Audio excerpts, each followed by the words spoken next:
ప్రార్థన చేసుకుందాము.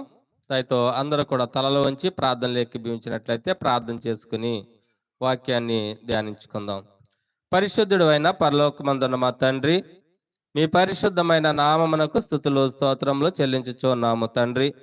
ఈ దినాన ఇలాగ మేము సంఘముగా కూడి మిమ్మల్ని ఆరాధించుటలో మీరు మాకు ఇచ్చిన గొప్ప భాగ్యాన్ని బట్టి మీకు స్తుతులు చెల్లిస్తున్నాం తండ్రి. ఇంతవరకు మీకై స్తుతి గీతలు పాడి ఉండగా మా స్తుతులు మీ సన్నిధి చేరాయని మేము నమ్ముచున్నాము తండ్రి. ఇప్పుడు మీరు మా కొరకు రాయించి ఇచ్చిన పరిశుద్ధ గ్రంథంలో నుండి కొన్ని విషయాలను ఆలోచన చేయడానికి మేము సిద్ధపడుచుండగా మా అందరి ఆత్మీయ జీవితాలకు కావలసిన మీ విలువైన మాటలను మాకు వినిపింపచేయండి తండ్రి. ఈ మాటలు వినుచున్న మేము కేవలం వినేవారముగా మాత్రమే కాకుండా విన్న మాటలను అనుసరించి మా జీవితంలో మీ ఎదుట యథార్థంగా జీవించటంలో సహాయమును దయచేయండి.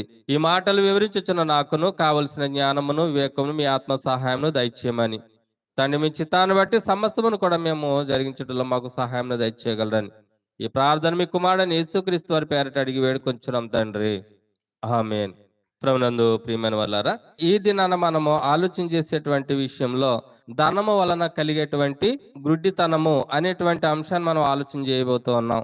అయితే ప్రియులారా, ఈ రోజు ధనము ఒక వ్యక్తిని ఎలా నిలబెడుతుంది అని అంటే గ్రుడ్డివానిగా నిలవబెడుతుంది. నిజమే. ఈ రోజు చూడండి, ఈ లోకంలో మనం చూసినప్పుడు ధనం ఉన్నవాళ్ళు, ఆస్తి ఐశ్వర్యము అన్ని ఉన్నవాళ్ళు ముందున్నటువంటి వ్యక్తులు కనబడరు, అధికారులైనా లెక్క చేయరు, దేవుడు కూడా కనబడ్డు.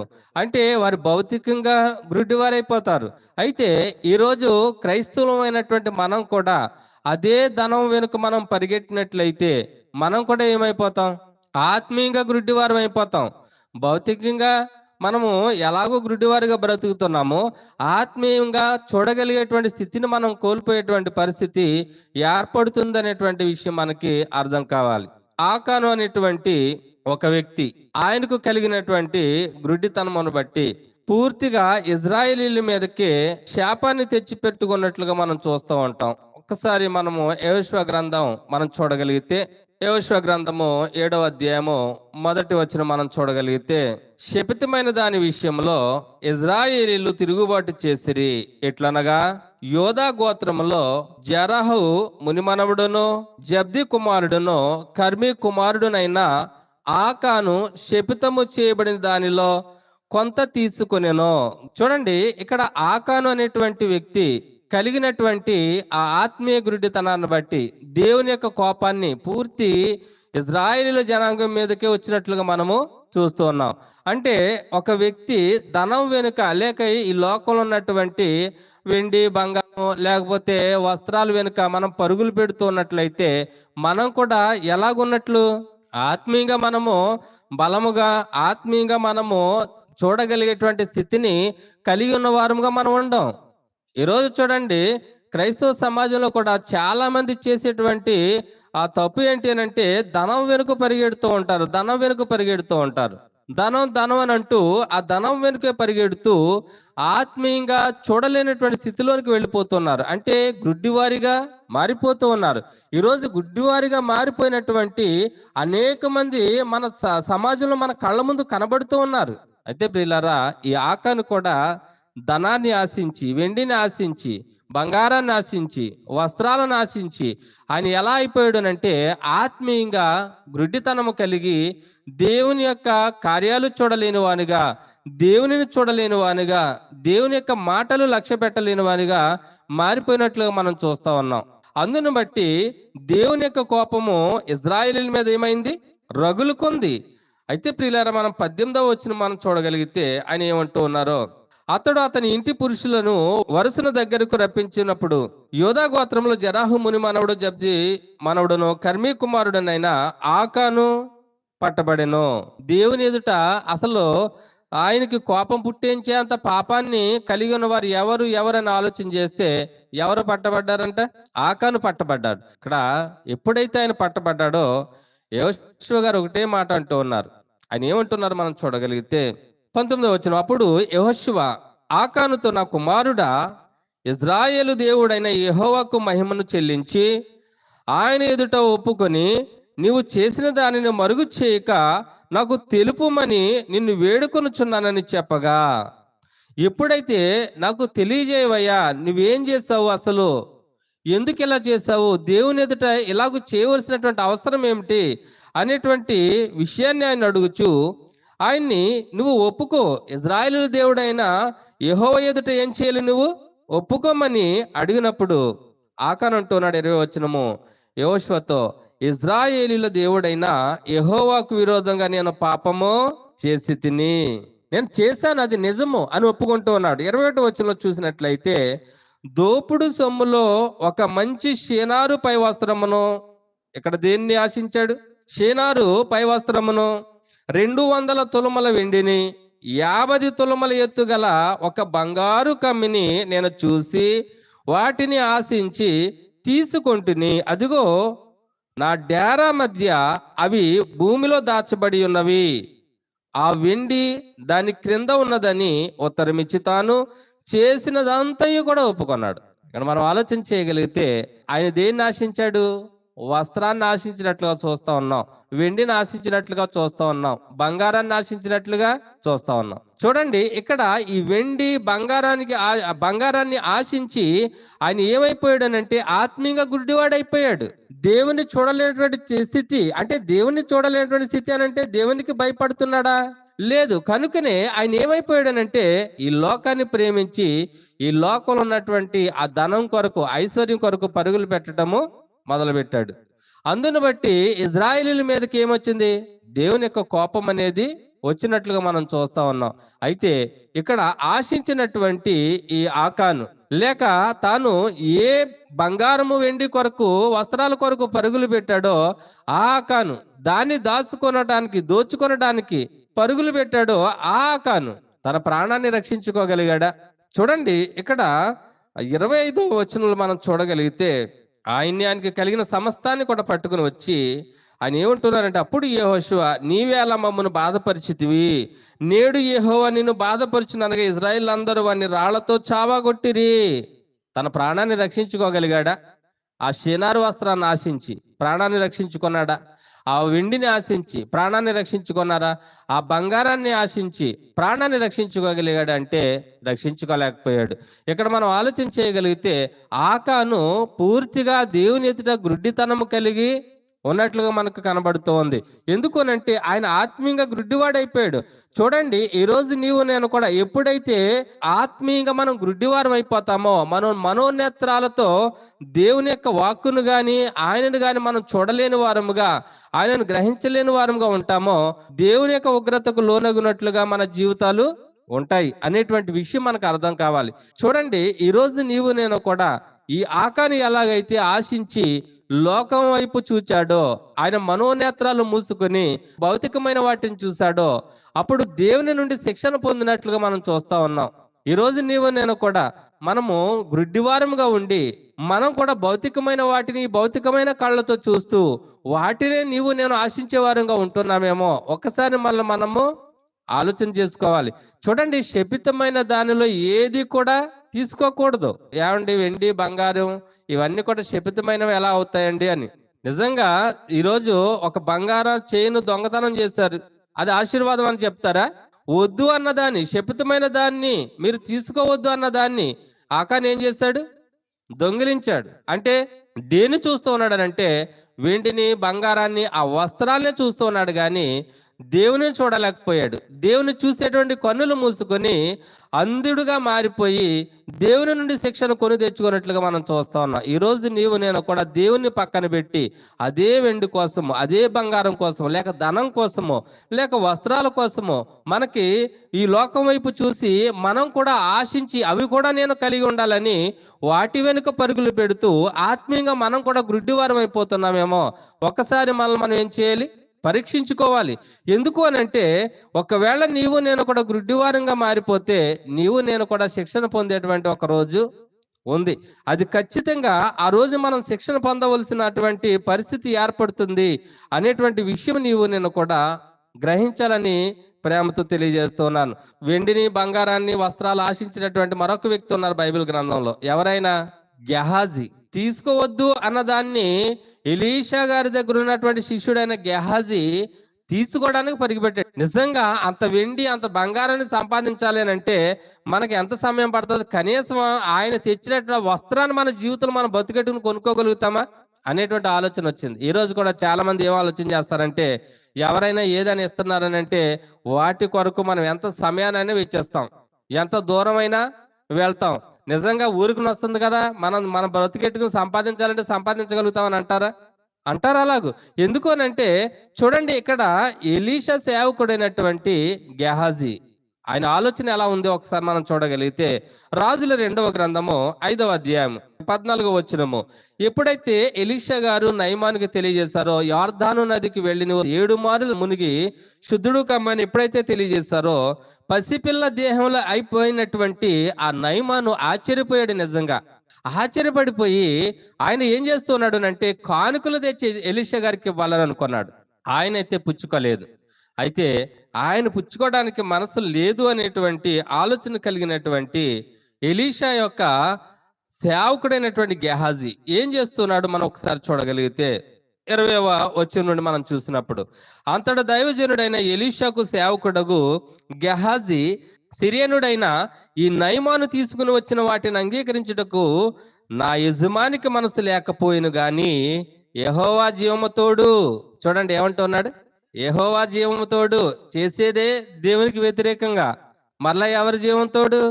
చూడండి, మనం వెళ్ళి చేసే పనే దేవునికి వ్యతిరేకంగా ఉంటది. మరలా ఎవరు సాయం కోరతాం? ఆరాధన మానేస్తారు, ఆరాధన మానేసి పనికి వెళ్తారు. పనికి వెళ్ళేటప్పుడు కూడా ఏమంటారు, నిజంగా ఈ రోజు దేవుడు నాకు సాయం చేశాడండి, ఎప్పుడు కంటే కొంత ఎక్కువ ధనాన్ని నేను సంపాదించుకున్నానండి అని అంటారు. అంటే మనం ఏమనుకుంటున్నామనంటే పర్వాలేదులే ఏమీ కాదులే అనుకుంటున్నాం. అంటే మనం కూడా ఎలా ఉన్నాం? ఆత్మీయంగా గ్రుడ్డివారమై బ్రతుకుతూ ఉన్నాం. కానీ మనకు అర్థం కావట్లేదు, నేను ఒక గ్రుడ్డివాడిని కాదు, నేను బాగానే చూస్తూ ఉన్నాను అని అనుకుంటూ ఉన్నాం. ఇక్కడ మనం ఆలోచన చేయగలిగితే ఈయనంటూ ఉన్నాడు, నా యజమానికి ఏమీ లేదు, మనస్సు లేదు. అయితే ఈయన ఏమంటున్నాడంటే యెహోవా జీవము తోడు, నేను పరిగెత్తుకుని పోయి అతనిని కలుసుకొని అతని యొద్ద ఏదైనా తీసుకొందును అని అనుకొని. అంటే ఆయన దేవుని చూడగలుగుతున్నాడా? దేవుని మహిమను చూడగలుగుతున్నాడా? ఇక్కడ మనం ఆలోచన చేయగలిగితే ఆశ అనేది ఎలాగూ ఒక వ్యక్తిని నిలబెడుతుంది అంటే ఆత్మీయంగా దేవుని ఎదుట గుడ్డివారిగా నిలబెడుతుంది. అయితే ఆ ఆశ నుండి మళ్ళీ కొనక ఆ ఆశ కలిగి లోకంలో కనుక నీవు నేను కూడా జీవిస్తూ ఉంటే నీవు నేను కూడా ఆత్మీయంగా గుడ్డివారంగానే బ్రతుకుతూ ఉన్నాం అనేటువంటి విషయం మనకు అర్థం కావాలి. ఎందుకు అనంటే ఈరోజు నీవు నేను కూడా ఎప్పుడైనా ఎవరి మెడలైనా ఒక బంగారుపు తాడు కానీ హారం కానీ చైన్ కానీ ఏదైనా చూసాం అనుకోండి, నాకు కూడా ఇలాంటిది కావాలి, నేను కూడా ఇలాంటిది మెడలో వేసుకోవాలి అని అంటాం. అక్కడితో ఆగిపోతామా? అది సంపాదించేంత వరకు, అది తెచ్చి మన మెడలో వేసుకునేంత వరకు వాళ్ళ భర్తల్ని నిలబడినెవరు?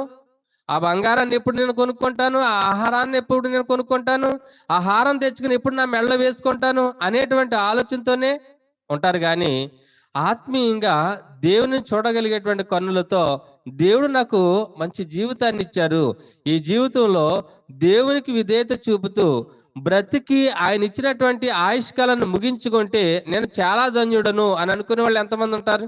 ఈరోజు క్రైస్తవులు కూడా ఎలాంటి పరిస్థితులు ఉన్నారు అంటే, అయ్యో నాకు ఆ ఆహారం లేదు, అయ్యో నాకు ఈ చైన్ లేదు, అయ్యో నాకు ఈ వస్త్రాలు లేవు, లేకపోతే అవి లేవు ఇవి లేవు అనేటువంటి ఆలోచనే. చూడండి, మనం ఆలోచన చేయగలిగితే ఈరోజు క్రైస్తవుల్లో కూడా ఇటువంటి ఆలోచనలు వస్తూ ఉన్నాయి అంటే దేన్ని ఆశిస్తున్నారు వారు?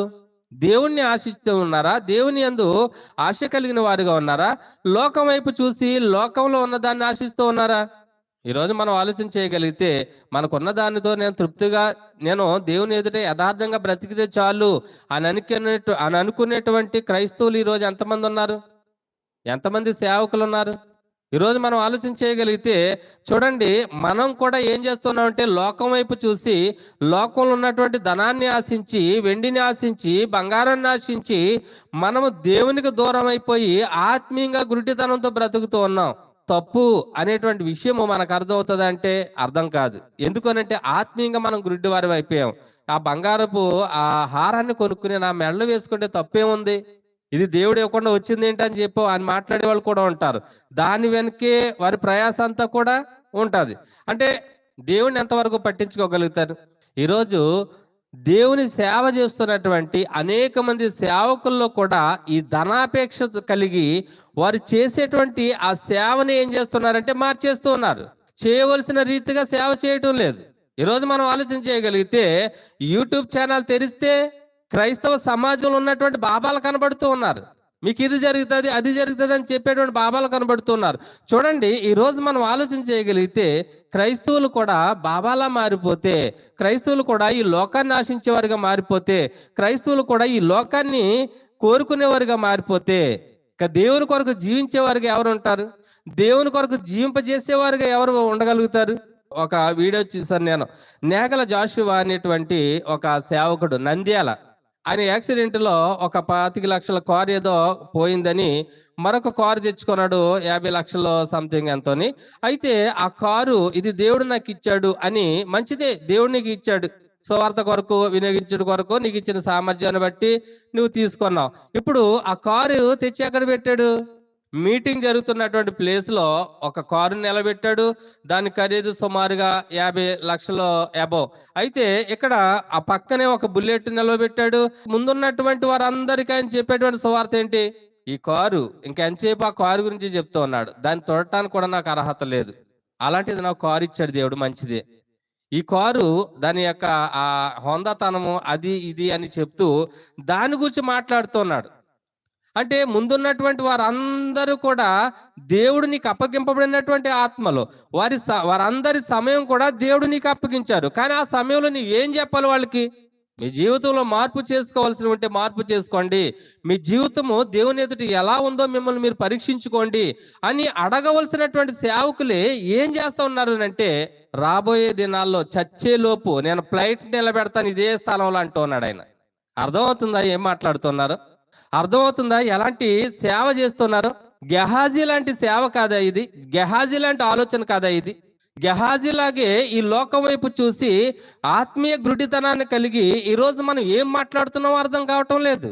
ఆయన అంటున్నాడు, సచ్చేలోపు ఫ్లైట్ నిలబెడతాను అంటున్నాడు. ఎక్కడ? అదే స్థలంలో ఫ్లైట్ నిలబెడతాడు. తర్వాత ఫ్లైట్ గురించి సువార్త చెప్తాడు. ఈ ఫ్లైట్ ఎంత కొన్నాను, దీని ఖరీదు ఎంత, దీని సిస్టమ్స్ ఎలా ఉంటాయి, ఇది నా సువార్త పనిలో నేను అక్కడికి వెళ్ళొచ్చు ఇక్కడికి వెళ్ళొచ్చు అని ఆ ఫ్లైట్ గురించే సువార్త చెప్తూ ఉంటాడు. అంతే కదా, చెప్పబోయేది అదే కదా ఆయన. అయితే ప్రియులారా, ఇక్కడ మనం ఆలోచన చేయగలిగితే ఈ నేగల జాషువా అనేటువంటి ఈయన చేస్తున్నటువంటి పరిచర్యలో సచ్చేలోపు కొన్ని ఆత్మలనైనా నా దేవుని కొరకు నేను సంపాదించి ఆయనకు అప్పగిస్తాను, ఆయన వైపు త్రిపుతాను అనేటువంటి నిరీక్షణ ఈయన కలిగి ఉన్నాడు అని అంటే లేదు. మాట్లాడితే ఏం మాట? ఒకవేళ నాకు ఉంది బ్రదరు అని అనొచ్చు, ఉంది. కానీ నువ్వు చెప్పేటువంటి మాట ఎలా ఉందో తెలుసా? నువ్వు ఆత్మీయంగా గుడ్డివాడిగా ఉన్నావు, అది నీకు అర్థం కావటం లేదు. చూడండి, ఇప్పుడు కూడా మనం మాట్లాడేటువంటి మాట ఏంటి? దేవుడు అంటే నాకు ఇష్టమేనండి, ఆయన కొరకే నేను బ్రతుకుతున్నానండి అని అంటూ ఉంటాం. మన ఆలోచన అంతా ఎక్కడ ఉంటుంది? లోకంలో ఉంటుంది. మన ఆశ అంతా ఎక్కడ ఉంటుంది? లోకంలో ఉంటుంది. దావీదు గారి ఆశ ఎక్కడ ఉంది? నా ప్రాణము నీ కొరకు ఆశపడుచున్నది, తృష్ణగొనుచున్నది అనే మాటలు పలికినటువంటి భక్తుడు దావీదు గారు. ఈరోజు వాళ్ళని చూసి కూడా, ఆ భక్తుల యొక్క జీవితాన్ని కూడా చూసి కూడా మనం ఏం మాట్లాడుతున్నాం మనకు అర్థం కావట్లేదు. చచ్చేలోపు ఫ్లైట్ నిలబెట్టవా? అదే నిరీక్షణ. నీ ముందున్న వారికి నేర్పించేటువంటి ఆ మాటలు కూడా ఏంటి? కనీసము ఈ బ్రదర్ కారు కొనుక్కున్నాడు, బుల్లెట్ కొనుక్కున్నాడు, కనీసం నేను చిన్న కారు అయినా కొనుక్కోవాలి, లేకపోతే నాకు ఉన్నటువంటి బండి ఇరుగ్గా ఉంటుంది, లేదా చిన్న కారు అయినా కొనుక్కోవాలి అని దాని మీదే వారు కూడా ఏం చేస్తారు? మనసు పెడతారు. వాళ్ళు కూడా ఆత్మీయంగా గుడ్డి వాళ్ళు అయిపోతారు. దేవుడు నీకు ఇచ్చారు, నీకు ఇచ్చిన దాన్ని వినియోగించుకుంటూ దేవుని యొక్క పరిచర్య చేస్తూ ముందుకు వెళ్ళిపో. దాని గురించి గంటలు గంటలు మాట్లాడి మరలా నేను దేవుడు నన్ను ఎంతగా దీవించాడంటే ఇదే స్థలంలో ఫ్లైట్ నిలబెడతాను చచ్చేలోపు అని అంటే అది ఎంతవరకు కరెక్ట్ సేవకుడా? ఈరోజు అలాంటి వారి మాటలు విన్నటువంటి విశ్వాసులు కూడా వారి జీవితాలను నాశనం చేసుకుంటూ ఉన్నారు. దేవునికి తమను తాము అప్పగించుకోలేకపోతూ ఉన్నారు. తమ అవయవాలు నీతికి సాధనాలుగా అప్పగించుకోలేకపోతూ ఉన్నారు. వాటిని సంపాదించడానికి సాధనాలుగా మార్చేసుకుంటూ ఉన్నారు. ఎందుని బట్టి తెలుసా? ఇలాంటి మాటలు మాట్లాడేటువంటి సేవకులను బట్టి.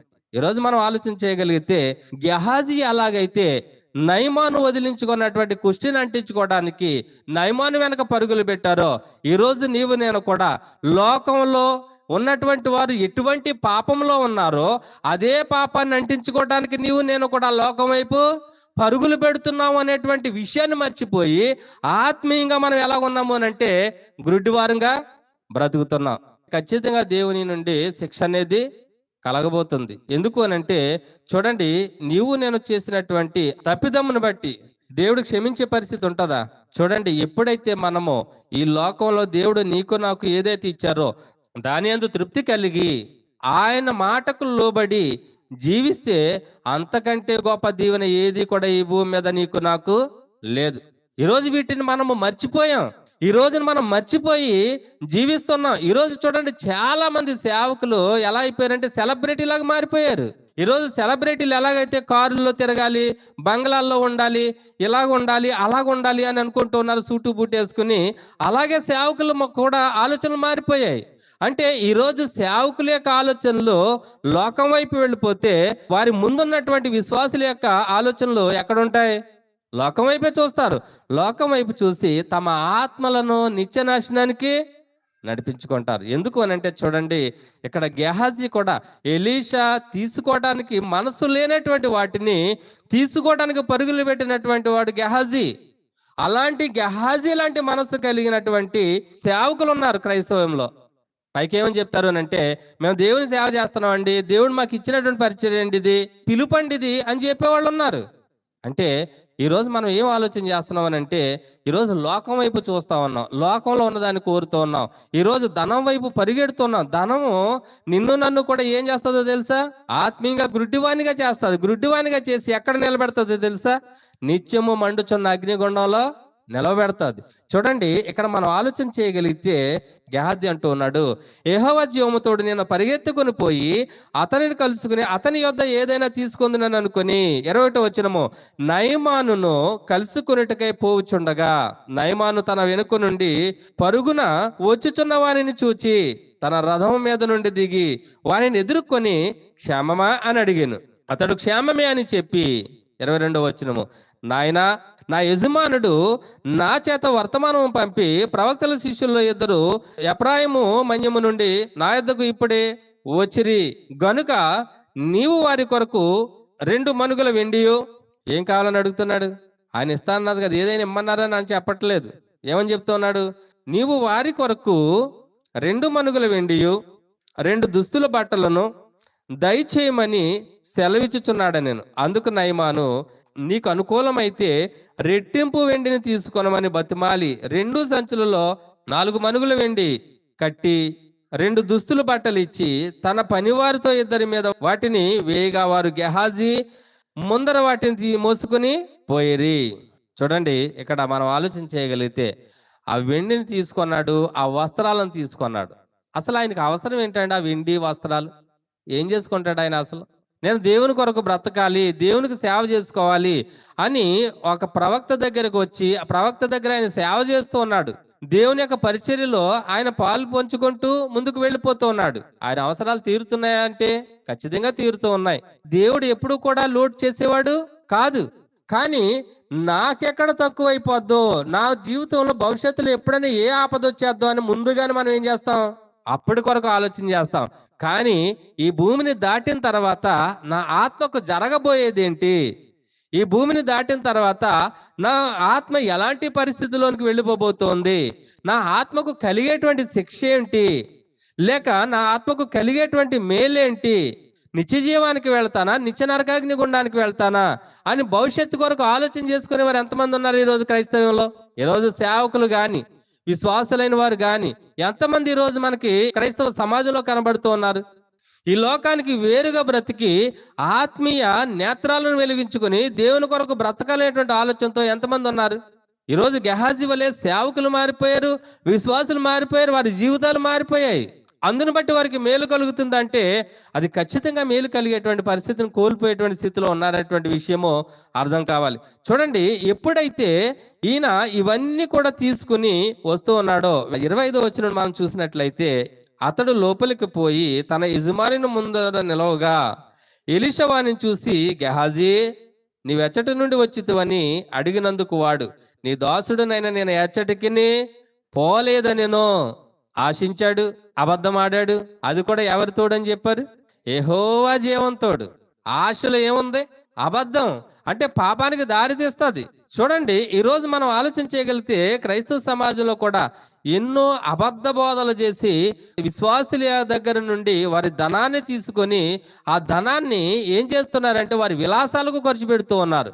దానికి అలవాటైపోయిన వారు ఆత్మీయంగా గుడ్డి వారైపోయి ఇది దేవుడు నాకు అప్పగించిన సేవ అని చెప్పుకుంటూ ఉన్నారు. దేవుని పిలుపు అని చెప్పుకుంటూ ఉన్నారు. దేవుని పిలుపు ఎందుకు? నువ్వు ధనాన్ని సంపాదించుకోవడానిక? నువ్వు కార్లు, బంగారము, వెండిని సంపాదించుకోవడానిక? పేరు ప్రఖ్యాతలు సంపాదించుకోవడానిక?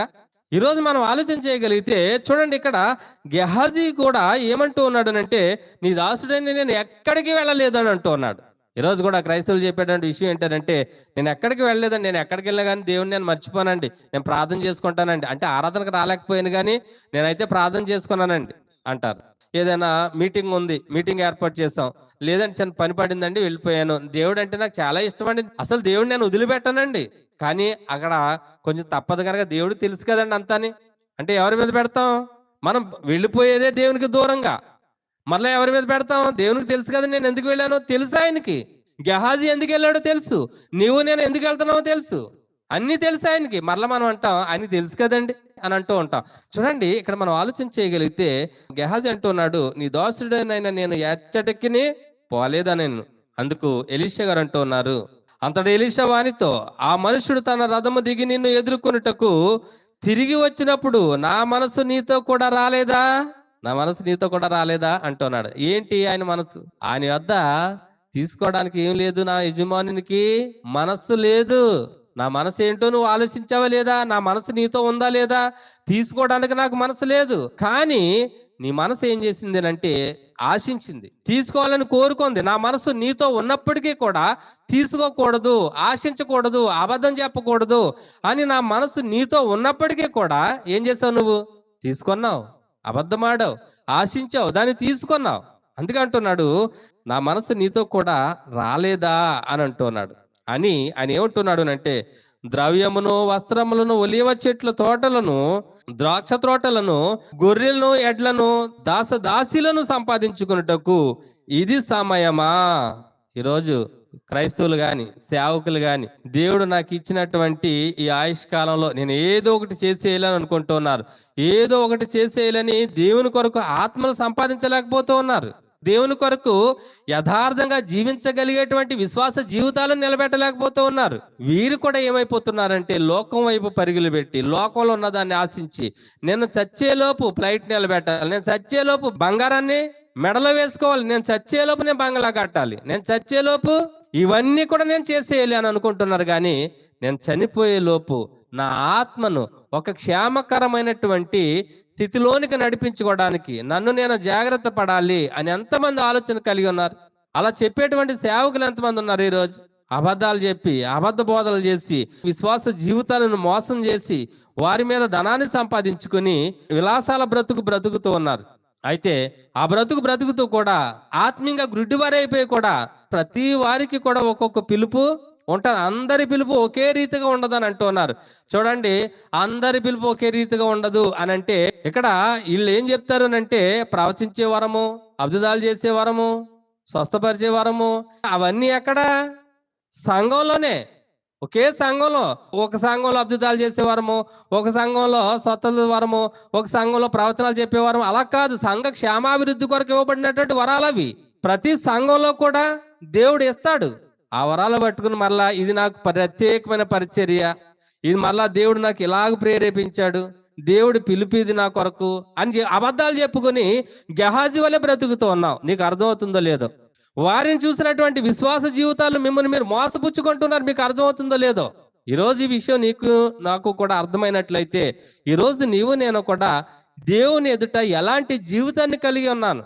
ఒక ఆకాను లాంటి జీవితాన్ని కలిగి ఉన్నానా? ఒక గెహాజీ లాంటి జీవితాన్ని కలిగి ఉన్నానా?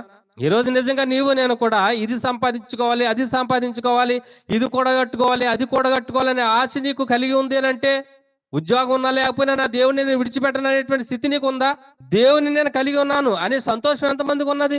అంటే ఏమున్నా ఏమి లేకపోయినా దేవుళ్ళు నేను ఆత్మీయంగా నా కన్నులు వెలిగించుకొని దేవుణ్ణి చూడగలిగేటువంటి స్థితిని భూమి మీద నేను కలిగి ఉంటే, ఈ భూమిని దాటిన తర్వాత కూడా యుగ యుగాలు దేవునితో నేను జీవించగలుగుతాను అనేటువంటి ఆలోచన లేని వారుగా బ్రతుకుతున్నారు, విశ్వాసులు బ్రతుకుతున్నారు, సేవకులు అలానే బ్రతుకుతున్నారు. ఇక్కడ ఎలీషా గారు ఆయన అంటున్నటువంటి మాట ఏమిటి అంటే, ద్రవ్యమును వస్త్రములను, ద్రవ్యమునంటే ధనాన్ని కూడగట్టుకోవడానికి ఇది సమయమా? సేవకులారా, ఇది ధనాన్ని కూడగట్టుకోవడానికి సమయమా? విశ్వాసులారా, ఇది ధనాన్ని కూడగట్టుకోవడానికి సమయమా? ఈ ఆత్మను కాపాడుకోవడానికి సమయమా? ఎలీషా గారు గెహాజీని అదే అడుగుతున్నారు. ద్రవ్యమును వస్త్రములను, ఒలీవ చెట్ల తోటలను, ద్రాక్ష తోటలను, గొర్రెలను, ఎడ్డలను, దాసీలను సంపాదించుకున్నటకు ఇది సమయమా అని అడుగుతున్నాడు. ఏదైతే చేయడానికి సమయం కాదో దాన్ని చేయడానికి నువ్వు పూనుకుంటూ ఉన్నావు అంటే ఆత్మీయంగా గ్రుడ్డివాడి అయిపోయావు. కనుక ఈరోజు నేను కూడా ఎటువంటి పరిస్థితుల్లో దేవుని ఎదుట బ్రతుకుతున్నావు అని నన్ను నేను పరిశీలన చేసుకోవాలి. చూడండి, గెహాజీ విషయంలో ఆయన ఏమంటున్నారంటే 27వ వచనంలో, కాబట్టి నయమానునకు కలిగిన కుష్టము నీకును నీ సంతతి సర్వకాలము అంటియుండునని చెప్పగా, వాడు మంచు వలె తెల్లనైన కుష్టము కలిగి ఎలీషా ఎదుట నుండి బయటికి వెళ్ళాను. శాశ్వతంగా దేవునికి దూరం అయిపోయాడు. ఈ భూమి మీద ఏదో సంపాదించుకోవాలి అని, ఈ భూమి మీద ఏదో కూడగట్టుకోవాలి అని మనం ఆత్మీయంగా గ్రుడ్డివారం అయిపోయి, దేవుడిచ్చినటువంటి వాక్యాన్ని బట్టి మన మనోనేత్రాలు వెలిగించుకోకుండా ఆత్మీయంగా గ్రుడ్డివారం అయిపోతే మనం శాశ్వతంగా దేవునికి దూరం అయిపోయేటువంటి పరిస్థితి ఏర్పడుతుంది. ఈ భూమి మీద ధనం సంపాదించుకోవటము, వెండి బంగారాలు సంపాదించుకోవటము, కారు బంగ్లాలు సంపాదించుకోవడానికి ఇది సమయము కాదు. ఆత్మను రక్షించుకోవడానికి సమయం. దేవుడు నీ దేహంలో, నా దేహంలో ఉంచినటువంటి ఆత్మ ఏదైతే ఉందో ఆ ఆత్మ ఒక క్షేమకరమైన స్థితికి వెళ్ళాలి అని అంటే ఖచ్చితంగా నేను కూడా ఈ భూమి మీద బ్రతికి ఉండగానే దాన్ని సంపాదించుకోవాలి. ఆత్మను సంపాదించుకుంటావా? ఈ భూమి మీద వెండి బంగారాలు సంపాదించుకుంటావా? దేని కొరకు బ్రతుకుతూ ఉన్నావు? ఒకవేళ ఈ భూమి మీద వెండి బంగారాలు సంపాదించుకోవడానికేనంటే, ఈ భూమి మీద ధనాన్ని సంపాదించుకోవడానికేనంటే ఈరోజు నేను కూడా ఆత్మీయంగా గ్రుడ్డివారంగా ఆయన ఎదుట నిలవబడ్డాం. ఒకవేళ ఈ భూమి మీద నేను కూడా మన ఆత్మను కాపాడుకోవడానికనంటే మన మనోనేత్రాలు వెలిగించుకొని ఆయన ఎదుట ఆయనకి ఇష్టమైనటువంటి బిడ్డగా నిలవగలుగుతాం. అప్పుడు యుగ యుగాలు కూడా క్షేమకరమైన స్థితిలో బ్రతకగలుగుతాం. అల్పకాలము ఉండేటువంటి ఈ సుఖభోగాలు అనుభవించడానికి మనం ఏం చేస్తున్నామనంటే, అది లేదు, ఇది లేదు, ఇది కావాలి, అది కావాలని మన లోకం వైపు చూసి ఆత్మీయంగా గురుడ్డివారం అయిపోతున్నాం. నేను దేవునితో ఉన్నాను అనుకుంటున్నాను, దేవుడు నాకు సహాయం చేస్తున్నాడు అని అనుకుంటూ, దేవుడు నాకు అన్ని వేళ నాకు తోడుగా ఉన్నాడు అని అనుకుంటూ దేవునికి దూరంగా బ్రతుకుతున్నాం అనేటువంటి విషయం గ్రహించిన వారంగా ఆత్మీయంగా గురుడ్డివారం అయిపోయి బ్రతుకుతున్నటువంటి పరిస్థితి ఈరోజు క్రైస్తవ సమాజంలో కనబడుతుంది. ఒకవేళ ఈ మాటలు వింటున్నటువంటి నేను కూడా ఒకవేళ అలానే జీవిస్తున్నామో ఒకసారి మనం ఏం చేసుకోవాలి? పరిశీలన చేసుకోవాలి. ఎందుకు అనంటే మోషే గారు కూడా ఐగుప్తు ధనము కంటే అనే మాట చాలా వండర్ఫుల్ వర్డ్. చూడండి, ఐగుప్తు ధనము కంటే ఏది గొప్పదంట? ఈరోజు క్రైస్తవులు ఉన్నటువంటి సేవకులైన విశ్వాసులైనా ఏది గొప్పదని అనుకుంటున్నారు?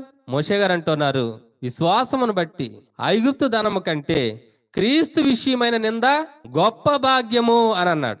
ఈరోజు క్రీస్తు విషయమైన నిందను అనుభవించగలిగేటువంటి స్థితి ఈరోజు నీకు నాకు ఉందంటే లేదు. కానీ ఈరోజు మనం ఏం చేస్తున్నాం అంటే లోకం వైపు చూస్తూ ఉన్నాం. లోకంలో ఉన్నటువంటి వాటిని ఆశించి వాటిని మనం పొందుకోవాలి, వాటిని మనం కలిగి ఉండాలనేటువంటి ఆలోచనతో బ్రతుకుతూ మన జీవితాన్ని, అనగా మన ఆత్మ సంబంధమైనటువంటి జీవితాన్ని నాశనం చేసుకుని దేవునికి దూరం అయిపోయేటువంటి పరిస్థితి ఏర్పడుతుంది అనేటువంటి విషయము అర్థం కావాలి. ఏం ఆలోచన చేస్తాడు ఆయన? అల్పకాల పాపభోగము. నిజంగా ఈ భూమి మీద బ్రతికేటువంటి మనిషి యొక్క బ్రతికేంటో తెలుసా? అల్పకాలం ఉండేటువంటి జీవితం. ఆ జీవితంలో ఆ పాప భోగాలు అనిపించడానికే నేను కూడా చూస్తున్నట్లయితే ఆత్మీయంగా గుడ్డివారం అయిపోయినట్లే. అందులోనే మరలా మనకి ఎవరు సహాయం చేస్తున్నాడని గెహాజీ కూడా అదే అన్నాడు కదా, యెహోవా జీవము తోడు, నేను పరిగెట్టుకుని పోతాను, ఆయన కలుసుకుంటాను, ఆయన దగ్గర నుండి బహుమానాలు తెచ్చుకుంటాను అని అంటున్నాడు. అంటే ఈరోజు నేను కూడా గెహాజీ లాంటి జీవితాన్ని కలిగి ఉన్నామో మనం ఏం చేసుకోవాలి? పరిశీలించుకోవాలి. ఎందుకు అనంటే ఈరోజు క్రైస్తవ సమాజం దేని వెనక పరుగు పెడుతుంది అనంటే గెహాజీ వలె లోకం వైపు పరుగు పెడుతుంది అనేటువంటి విషయం మనం ఆలోచన చేయాలి. ఎందుకు అనంటే గెహాజీ కూడా ఈ లోకం వైపు పరుగులు పెట్టి తన జీవితాన్ని నాశనం చేసుకున్నట్లుగా మనం చూస్తా ఉన్నాం. చూడండి, భక్తిహీనత అనేది ఎలా చేస్తుంది అంటే ఖచ్చితంగా దేవుని ఎదుట అవిధేయులుగా మార్చేస్తుంది.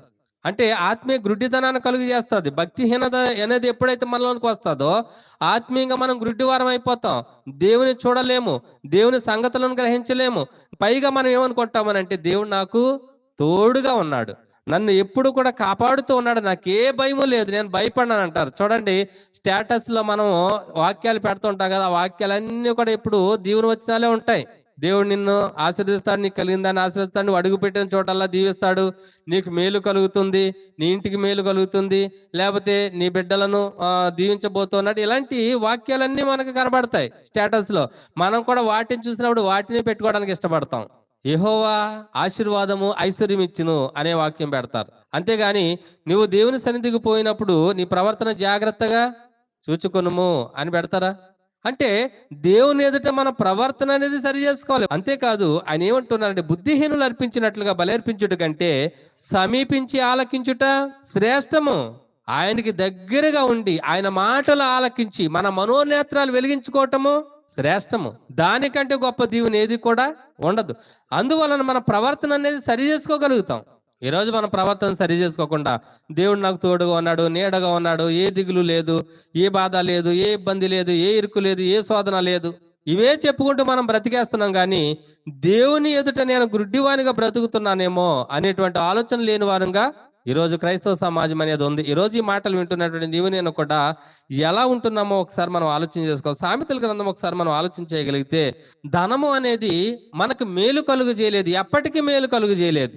అందుని బట్టే మన ఇక్కడ రాయించినటువంటి మాటలు మనం చూసినప్పుడు సామెతల గ్రంథం 10వ అధ్యాయము 2వ వచనం మనం చూడగలిగితే, భక్తిహీనుల ధనము వారికి లాభకరమ కాదు అనంటూ నీతి మరణము నుండి రక్షించును. గెహాజీ నీతిని అనుసరించాడా? భక్తిహీనుడైపోయి లాభాన్ని ఆశించాడా? ఆ భక్తిహీనత ఆయన మనోనేత్రాలకి గుడ్డితనం కలుగు చేసింది. నీతిని విడిచిపెట్టాడు. నీతిని విడిచిపెట్టి ఏం చేశాడు? మరణాన్ని కొని తెచ్చుకున్నాడు. చూడండి, ఈరోజు మనం ఆలోచన చేయగలిగితే నీతి అనేది నిన్ను నన్ను కూడా మరణం నుండి రక్షిస్తుంది. నీ ఆత్మ నా ఆత్మ క్షేమకరమైనటువంటి స్థితిలోనికి వెళ్తుంది. మనం ఈరోజు ఈ భూమి మీద జీవించేటువంటి కాలంలో దేహాన్ని గురించి ఆలోచన కలిగి ఉంటున్నాం, కానీ అసలు ఈ దేహం లోపల పెట్టినటువంటి ఆత్మను గురించిన ఆలోచన లేని వరకు మనం బ్రతుకుతూ ఉన్నాం. చూడండి, 2వ వచనం మనం చూసినట్లుగా, భక్తిహీనుల ధనము వారికి లాభకరము కాదు, నీతి మరణం నుండి రక్షించును అని మనం చూస్తున్నాం. ఇదే సామెతల గ్రంథం 11వ అధ్యాయము 28వ వచనం మనం చూడగలిగితే, సామెతల గ్రంథం 11వ అధ్యాయం 28వ వచనం, ధనము నమ్ముకుని వాడు పాడైపోవును. గెహాజీ ధనాన్ని నమ్ముకున్నాడు, ఆకాని ధనాన్ని నమ్ముకున్నాడు, చాలా బాగుపడ్డారు కదా. ఈరోజు క్రైస్తవంలో అనేక మంది ధనాన్ని ఆశిస్తున్నారు. సేవకులు విశ్వాసులని తేడా లేకుండా దేవుని ఎదుట గుడ్డివారిగా బ్రతుకుతున్నారు. చూడండి, ఇక్కడ మనం ఆలోచన చేయగలిగితే, ధనమును నమ్ముకుని వాడు పాడైపోవును, నీతిమంతులు చిగురాకు వలె వృద్ధివందును. ఇక్కడ మనం ఆలోచన చేయగలిగితే ధనాన్ని నమ్ముకుని వాడు పాడైపోతాడు. ఎలాగోనంటే, ఈ ధనమే నా జీవితము, ఈ ధనం ఉంటే నేను ఏమైనా చేయగలను, ఈ ధనం ఉంటే నా భవిష్యత్తులో నాకు వచ్చేటువంటి ఆపదల నుండి నేను తప్పించుకోగలను అనేటువంటి ఆలోచనతోనే ధనాన్ని నమ్ముకుంటూ ఉన్నారు. కరోనా టైంలో బ్రతికారా, చనిపోయారా? కోట్ల రూపాయలు ఖర్చు పెట్టగలిగినటువంటి స్థితి ఉన్న వాళ్ళు కూడా బ్రతకలేదు. కానీ నీవు నేను కూడా 1 రూపాయి ఖర్చు పెట్టకపోయినా బ్రతికి బయటపడ్డాము. కోట్ల రూపాయలు ఖర్చు పెట్టినటువంటి వారు ప్రాణాలు గాల్లో కలిసిపోయాయి. వారి ధనం వారిని కాపాడలేదు.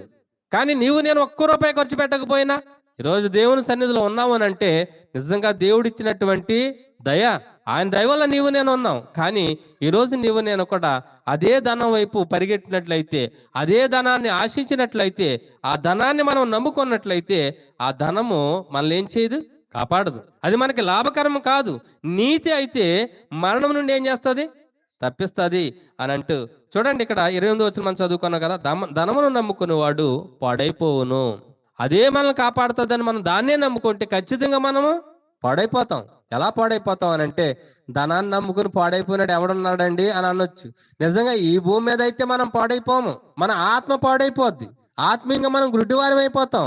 ఆత్మీయ స్థితి కోల్పోయి మన జీవితాన్ని భూమి మీద గడుపుతూ ఉంటాం. అందును బట్టి చనిపోయిన తర్వాత కలిగేటువంటి ఆ శిక్షణ గురించి మనం ఆలోచన చేసేటువంటి పరిస్థితి నీకు నాకు కూడా ఉండదు. అందుకే ధనమును నమ్ముకుని వాడు పాడైపోతాడు అనేటువంటి విషయాన్ని మనం చూస్తున్నాం. అదే నీతిమంతులైతే, నీతి నమ్ముకుని వాడైతే చిగురాకు వలె వృద్ధి నొందుదురు అని అంటున్నారు. ఎవరైతే నీతి నమ్ముకుంటారో చిగురాకు వలె అభివృద్ధి పొందుతూ ఉంటారు. సామెతల గ్రంథం 15వ అధ్యాయము 16వ వచనం మనం చూసినప్పుడు, నెమ్మది లేకుండా విస్తారమైన ధనం ఉండుట కంటే యెహోవా యందలి భయభక్తులతో కూడా కొంచెము కలిగి ఉండుట మేలు. ఈరోజు ఆ కొంచెం భయం కూడా లేనటువంటి స్థితి ఈరోజు సేవకుల్లో కనబడుతూ ఉంది, విశ్వాసుల్లో కనబడుతూ ఉంది. అంటే ఈరోజు మనం ఆలోచించవలసిన విషయం ఏంటి అని అంటే, నెమ్మది లేకుండా విస్తారమైన ధనం ఉంటే మనకి క్షేమం అనేది కలగదు. ఆత్మీయంగా మనం గుడ్డివారం అయిపోతాం. అందుకే ప్రభువైన యేసుక్రీస్తు వారు కూడా ధనవంతులు పరలోక రాజ్యంలో ప్రవేశించుట అసాధ్యము అని అన్నారు.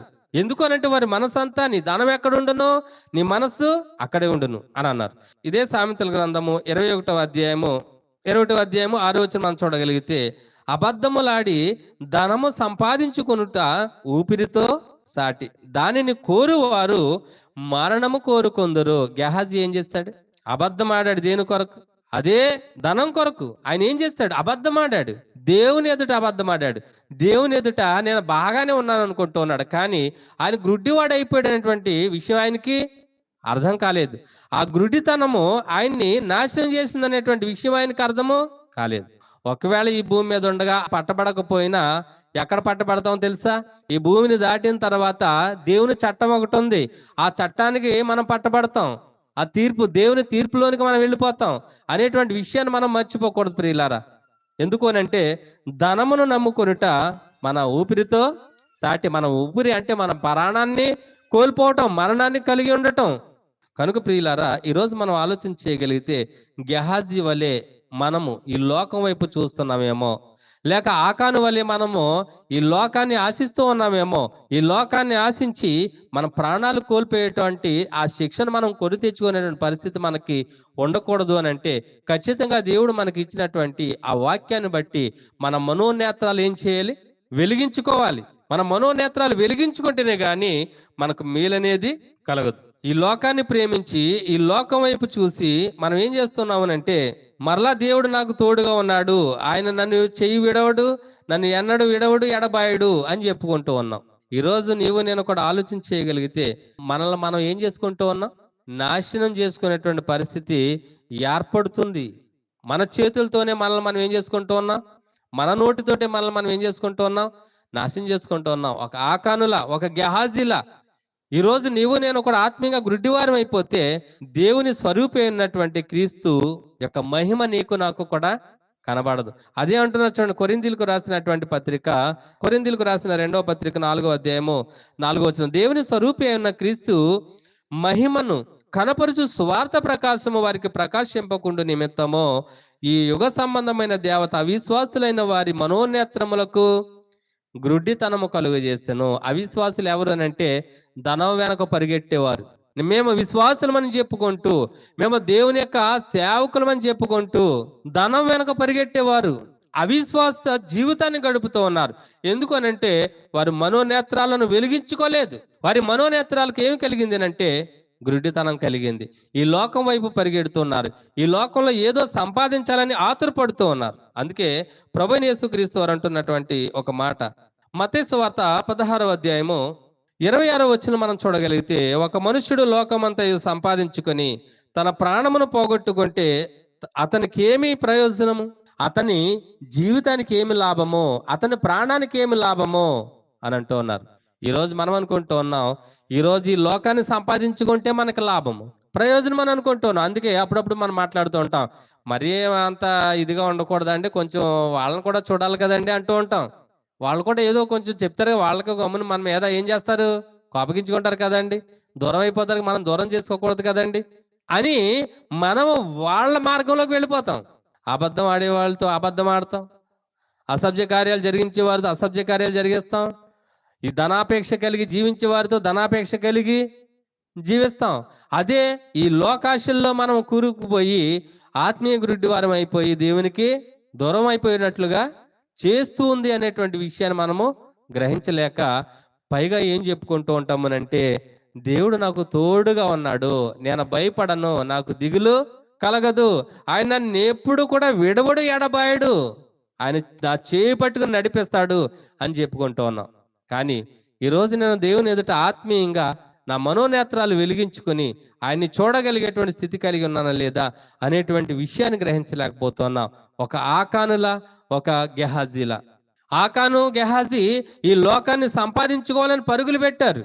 ఈరోజు నీవు నేను కూడా ఏ ధనం కొరకైతే ఏదైతే ఆశించి మనం పరుగు పెడతామో అదే మనల్ని గ్రుడ్డివారిగా దేవుని ఎదుట నిలబెడుతుంది. ఆ గ్రుడ్డితనము నీకు నాకు శిక్ష కలుగునట్లుగా నిన్ను నన్ను కూడా ఆ తీర్పులోనికి నడిపిస్తుంది అనేటువంటి విషయం నీవు నేను కూడా గ్రహించుకోవాలి. ఈరోజు మనం ఆత్మీయంగా గ్రుడ్డివారం అయిపోయి ఉంటే విన్న మాటలను బట్టి మనల్ని మనం పరిశీలన చేసుకుని, ఈ లోకంలో నేను ఆత్మీయంగా గ్రుడ్డివాడిని అయిపోయానా, గ్రుడ్డిదానిని అయిపోయానా, లేక నేను నా మనోనేత్రాలు వెలిగించుకుని దేవుని ఎదుట యథార్థంగా బ్రతకగలుగుతున్నానా, ఆయన చూడగలుగుతున్నానా, ఆయన నాకు చేసేటువంటి మేలును చూడగలుగుతున్నానా అనేటువంటి పరిశీలన ఈరోజు నీవు నేను కూడా చేసుకోవాలని ఈ మాటల ద్వారా మిమ్మల్ని హెచ్చరిస్తూ నన్ను నేను హెచ్చరించుకుంటూ ఎంతవరకు ఈ మాటలను ఓపిక మీ అందరికీ ప్రభువైన యేసుక్రీస్తు వారి శ్రేష్టమైన నామములో వందనాలు తెలియజేస్తూ ఈ మాటలు ముగిస్తూ ఉన్నాను. అందరికీ వందనములు.